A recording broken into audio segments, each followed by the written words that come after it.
Already মা বোনেরা ঝেঁটা নিয়ে রাস্তায় নেমে গেছে শুভেন্দু অধিকারীকে পেটানোর জন্যে। শোনো, এই আমাদের হিন্দু সনাতন মা বোনেরা কি বলছে।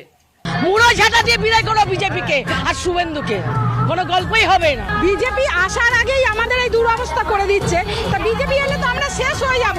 ওনার আর কাজ নেই তো, ভোট এলেই উনি এইগুলো করতে থাকে। সাধারণ মানুষের কথা তো ভাবে না।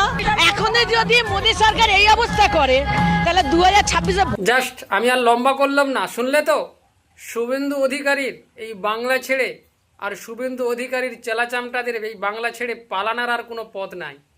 দেখতে পাবে আগে আগে হতা হ্যায় ক্যা। সবাই শেয়ার করো আর একজোট হয়ে 2026-এর বিধানসভায় মমতাদিকে জয়যুক্ত করো। তারপরে এর উদ্ঘাটন ঘটাবো আমরা জনগণ মিলে। ঠিক আছে, সবাই পাবলিক একসাথে শুভেন্দুর চামড়া তোলা হবে।